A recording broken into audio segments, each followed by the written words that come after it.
salut tout le monde. Aujourd'hui, on se retrouve pour l'épisode 2 concernant le SXP. Et en fait, c'est juste phénoménal ce qui est en train de se passer. C'est-à-dire qu'en fait, hier, j'avais publié en screen une analyse concernant le BTC. Et je me suis dit, vas-y, pourquoi pas, analyse ton swipe. Et tu verras demain matin si ton ordre y rentre. Pour pouvoir du coup continuer de proposer la suite du plan pour voir si ça reste cohérent. Et c'est un truc de ouf. On est rentré dans le trade que j'ai lancé hier pour les 6P, donc c'est-à-dire qu'on va voir tous ensemble. Et très honnêtement, les hausses vont être faramineuses. Je pense qu'on n'est pas prêt. On est clairement pas prêt. Donc c'est-à-dire la dernière fois, on avait vu ensemble du coup la projection pour ces vagues bleues, mais en fait maintenant ça sert même plus à rien de les travailler en fait ces vagues bleues parce que on va tout péter. Très honnêtement, on va péter tous les objectifs. C'est-à-dire que là, si rien que si on s'intéresse à notre vague 3, qu'est-ce qu'on a? Mais qu'est-ce qu'on a? Je vous dis, c'est fou. Enfin, si on est dans ce plan-là, mais c'est un truc de ouf, c'est faramineux. Donc c'est-à-dire que là, je prends mon Fibo, je me place comme suit, et je le rappelle, les objectifs de 3 sont les 161,8, les 261,8 et les 423,6. On se place comme suit je vais bien étaler pour qu'on voie bien, on se place comme suit en bas de 2, et on voit que notre vague 3, elle va se décomposer en 5 vagues jaunes, vous l'avez compris. À chaque fois, on veut 5 vagues. Et le truc qui est fou, c'est que on a déjà atteint ces 161,8. Donc pour moi, c'est impossible de finir notre 3 là, étant donné qu'il nous faudra 5 vagues blanches. C'est-à-dire que pour la vague jaune, il nous faudra ceci. Voilà. Nous, on veut 5 vagues blanches dans la vague jaune, étant donné que les vagues jaunes composent les... Alors attendez, je vais juste mettre ça un petit peu en retrait. Étant donné que les vagues jaunes composent les vagues bleues et que les vagues blanches composent les vagues jaunes, je vous dis, c'est juste fou. Vous voyez les 423,6 de la vague bleue? On va tout péter. Je vous dis, on va tout péter. Donc, on va voir ça en détail. Et franchement, j'espère que je me trompe pas et qu'on est là-dedans parce que ça va être fou. Donc, c'est-à-dire que, ça sert à rien de calculer les vagues bleues étant donné qu'on va tout péter. Donc, nous, on va, dans un premier temps, du coup, s'intéresser aux vagues blanches. Donc, c'est-à-dire que là, je vais zoomer en quart d'heure. Voilà. Et on va voir ce que le cours nous a fait. Donc, en fait, on a pu un peu observer la même chose que le BTC hier, c'est-à-dire que on était dans une phase corrective. Alors, de mémoire, je sais plus si on est aussi dans une... Non, je crois que moi, dans mon plan BTC, on est dans une 4. Mais bref, hier, du coup, on s'attendait à une vague corrective de notre vague 2. Qu'est-ce que nous a fait notre vague 2? Pour moi, on est parti en running flat. Donc, un running flat, qu'est-ce que c'est? C'est tout simplement une vague B qui va chercher au-delà de sa racine de la vague A, une vague C qui ne va pas au-delà du sommet de la vague A. Donc, ça peut paraître un peu complexe dit comme ça, mais on va voir ça ensemble. Donc, attendez, alors, j'ai fait un peu n'importe quoi là. Voilà, on va partir comme ça. C'est-à-dire que le running, il se construit comme suit. On se place en sommet, en racine de A, on va en B, et on va chercher une vague C. Et c'est si propre. C'est-à-dire que pour valider un running flat, on a deux possibilités. Soit la première, c'est une extension de vague C qui va chercher les 61,8, ou alors une vague C qui va chercher les 100%. Alors, attendez juste 2 secondes, il faut juste que je vérifie un petit truc. Alors hop là, je mets juste mon stop loss à ce niveau-là. Désolé de faire ça en pleine vidéo, mais bon. Voilà, 79,5. C'est bien ça, ouais, 79,5. Tac. Ok, c'est parfait. Bref, revenons-en du coup à notre running. Donc, c'est-à-dire que on va d'abord voir si on a atteint la zone des 123-127% de Fibonacci de retracement. Il me semble qu'on les a pas touchés, qu'on s'est arrêté au 113, mais bon, on va vérifier ça. Donc, c'est-à-dire que je prends mon Fibo, je me place comme suit, je vais en sommet, et voilà, exactement. On n'a pas touché nos 123-127. Vous voyez, les 123-127 sont légèrement plus hauts. Nous, on a allé taper les 113, mais c'est pas grave, on y valide comme un running. On peut pas faire autrement, à part si je me suis vraiment trompé dans mon décompte et que par la suite, on a vraiment autre chose. Mais pour le moment, non. Donc, par la suite, notre vague C, comme je vous l'ai dit, 61,8 ou 100% d'extension. Donc, on se place comme suit. On va en sommet de A et on remonte là en sommet de B. Et c'est magnifique. Franchement, c'est magnifique. Le cours nous a fait quoi? Les 100%. Bon, on voit pas très bien. Hein, là, c'est juste un petit 1. D'ailleurs, il faudrait juste que je modifie ça dans les paramètres. Je préfère voir le pourcentage. Hein. Bon, après, c'est juste une question de... tac, je sais même pas. Si quelqu'un sait comment on fait pour afficher le pourcent niveau basé sur l'échelle, non. Bref, je sais pas, c'est pas grave. Mais bref, nos 100% ils sont là. Nos 100% ils sont là. On les a atteints, certes, on a pété un peu plus bas, mais zone de rachat avec notre stop loss qu'on aurait mis en bas de A. Donc personnellement, c'est ce que j'ai fait, c'est-à-dire que j'ai placé un ordre limite à ce niveau-là et j'ai placé un stop loss, comme dit.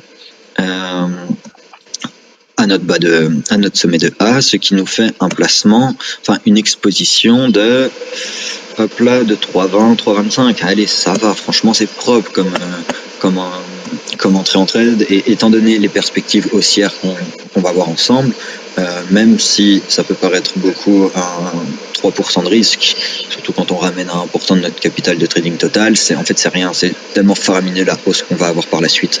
Donc bon, là je vais revenir du coup sur mes vagues blanches, donc je vais repasser en horaire, et c'est-à-dire que voilà, je vais mettre du coup celle-ci en masqué, hein, étant donné qu'on a compris qu'on était dans une running, voilà. Donc maintenant, notre vague 3, elle a pour objectif les 161,8, 261,8 et 423,6. Donc on va voir ensemble le scénario le plus, on va dire, pessimiste, c'est-à-dire vraiment les projections haussières les plus faibles, vraiment les plus faibles. Donc c'est-à-dire que là je prends mon Fibo, je me place en racine, donc ouais, c'est pas très bien mis, hein, les vagues, mais bon, on a compris la zone qui nous intéressait. On se place comme suit, on va en bas de 2 et on va avoir du coup les objectifs majeurs à atteindre pour cette fameuse vague 3. Donc premier objectif majeur se trouvant au 161,8% de Fibonacci, donc on devrait théoriquement avoir une vague 3 qui irait chercher, donc je vais mettre ça en rouge, hein, simplement par... voilà, donc on aurait du coup une vague 3 qui, elle, irait chercher au minimum les 1,13 centimes, étant donné que, bon, là le cours est à combien déjà? À 0,92, ok, et moi personnellement je suis rentré à peu près à ce niveau-là, donc voilà, c'est juste phénoménal. Deuxième objectif majeur pour cette vague 3 sont les 261,8 avec un TP de revente du coup qui se trouve dans la zone des 1,35 $, et dernier TP majeur à prendre en compte, ce sont les 423,6 qui se trouvent déjà au 1,7 $. Bon, je pense pas qu'on ira chercher les 423,6, après pourquoi pas, hein, ça dépendra du sous-décompte qu'on aura dans notre vague 3, mais bref. Voici les trois objectifs de théorique pour cette vague 3. Donc c'est-à-dire que notre 3, elle peut monter ici en blanc. Et sans aucun problème, elle peut monter jusqu'ici. Cependant, on va voir le scénario, on va dire, le plus pessimiste. Hein. Donc, c'est-à-dire qu'on va stipuler une vague 3 qui se finit au 161,8. Étant donné qu'on a une 2 classique qui a retracé entre les 50 et les 61, je vais vous montrer ça tout de suite. Donc, quand on prend notre vague 2 et qu'on prend notre Fibo de retracement, on a ceci. Donc, pareil, sommet de 1, bas de 2, et là, on a quoi? On a une grosse 2 qui a pété le TP des 61,8. Donc, qu'est-ce que la théorie nous dit dans ce cas-là? C'est qu'on aura une 4 plutôt faible. Donc, c'est magnifique parce que ça veut dire encore une hausse encore plus importante par la suite. C'est-à-dire qu'une 4 plutôt faible, elle s'exprime par un retracement de 23,6% de Fibonacci. Donc je vais à mon sommet de 3 spéculer au 161,8 et oh là là, mais les ratios d'or, hein, franchement, je vous dis, c'est presque mis à la perfection déjà, c'est fou. Donc voilà, donc pour ce retracement de 4, retour au 1,4 centimes, hein, 1,4 centimes, et par la suite on va chercher une extraction de 5. Donc pour la 5, qu'est-ce qu'on a? Comment on fait? On reprend notre Fibo d'extension, comme ceci.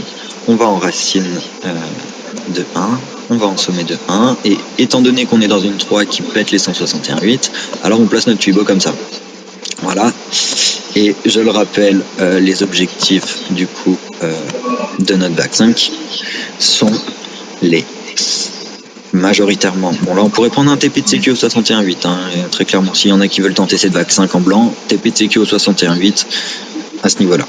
Deuxième TP, premier TP majeur au 1,2, deuxième TP majeur au 1,4 et troisième TP majeur au 261,8 qui se trouve à ce niveau-là, aux alentours des 1,6.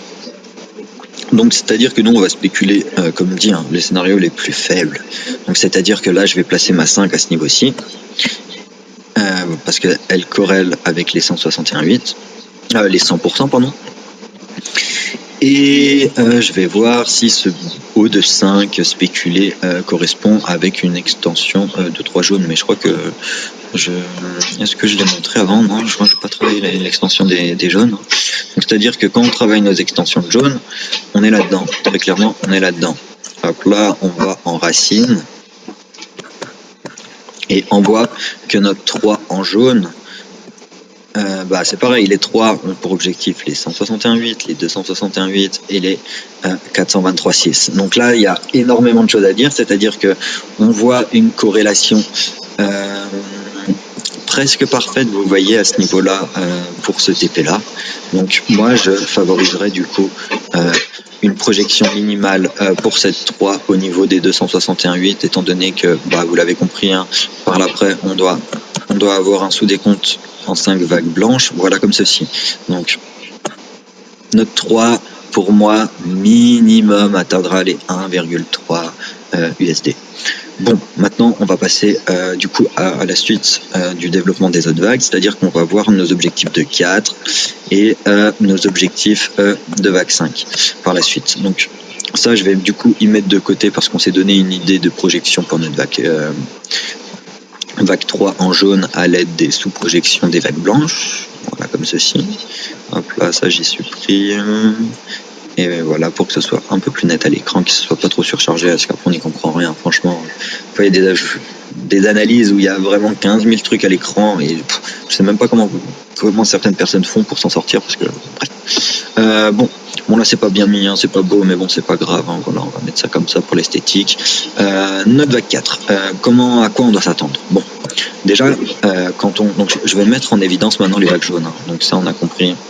On a compris qu'on a vu vraiment les projections minimales, et c'est ça en fait qui est intéressant, c'est qu'ensemble on va voir les idées minimum des prix à attendre, et en fait on pourra que se faire surprendre si le SXP décide de tout péter, quoi. Franchement, ça pourrait être que bénéf du coup, parce que si on voit directement les projections maximales et qu'on reste focus là-dessus et que le cours nous fait les projections minimales, on reste un peu sur notre faim, on est peut-être un peu déçu, et bon, c'est pas le truc à avoir. Bref, étant donné, là, on voit qu'on a une 4 super puissante qui est allée retracer jusqu'au 100% de Fibonacci. Donc c'est énorme, franchement c'est énorme. C'est-à-dire que notre 4 sera minuscule, sera très sincèrement minuscule. Donc minuscule, je rappelle, c'est les 23,6. Alors, on se place en sommet de 3, on va en bas de 2, on place notre 4. Oh mince, on place notre 4 au niveau des 23,6 à ce niveau-là, et on fait le même travail que pour les sous-vagues. On va prendre l'extension de 5 avec une projection minimum, ok. Donc c'est à dire que voilà, comme ceci, je vais voilà, et on va mettre bien sûr notre TP de 5 à ce niveau-là, au 1,4 $, à peu près, hein, c'est ça, ouais, 1,41, 1,42.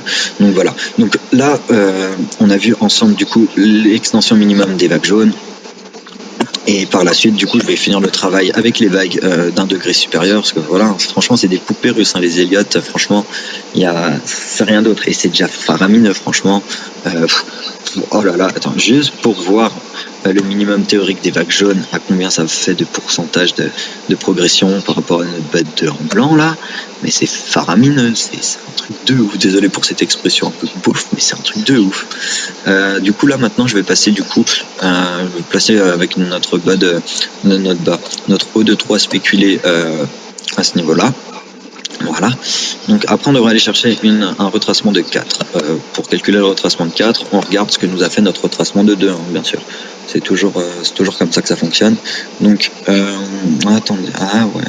Ok. Non, je pense que je suis bon dans mon décompte, j'espère. J'espère. Je sais pas s'il y en a parmi vous qui font de l'Elliott, mais s'il y en a parmi vous qui font de l'Elliott et qui ont un plan sur les 6P, franchement, n'hésitez pas à partager, à envoyer un petit message en privé. Tout ça fait toujours plaisir de confronter justement un peu les idées, et ça permet aussi un peu de se remettre en question si jamais on s'est trompé.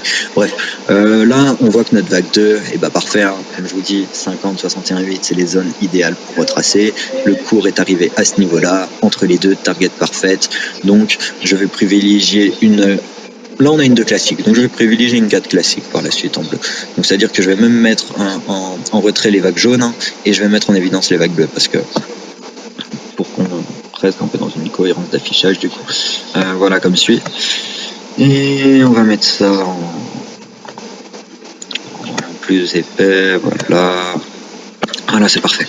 Donc, reclassement classique pour une 2, donc pardon, je vais passer en 4 heures, hein, d'ailleurs. Retracement classique pour une 4. Donc, on prend notre Fibo, on se place en sommet de 3, on va en racine. Oh là là, mais vous voyez, je sais pas si c'est dans le... Franchement, les ratios d'or, hein, c'est un truc de ouf. J'avais placé arbitrairement ma 4 et au micron près, bref, c'est fou. Voilà, comme c'est. Et du coup, maintenant, on va travailler l'extraction de la 5.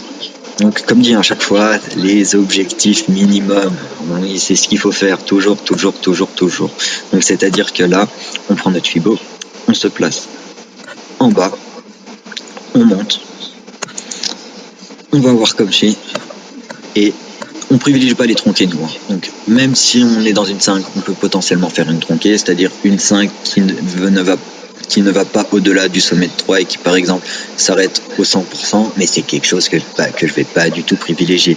Donc, c'est-à-dire que, dans ce cas-là, pour notre vague 5, l'extension à privilégier, très clairement, donc on pourrait prendre un TP de CQ au 61.8 étant donné que ça nous fait quasiment un double top, mais première zone de revente majeure, très sincèrement, et minimale, comme je l'ai répété 50 fois dans cette vidéo, c'est ici, c'est aux alentours des 1,57 USD, donc c'est-à-dire que voilà, on se place légèrement un peu en dessous pour être sûr de pas d'être bien d'être dedans, parce que des fois ça s'arrête au micron près et on n'a pas le TP et ça fait chier, mais là voilà, là on a vu ensemble du coup vraiment le scénario le plus pessimiste. Donc c'est vraiment, si le cours nous fait ça, mais ce sera minuscule, et déjà on va voir, je vais essayer en 2 minutes de passer en quart d'heure pour vous montrer qu'on devrait péter ses objectifs, ne serait-ce que en commençant à s'intéresser au décompte des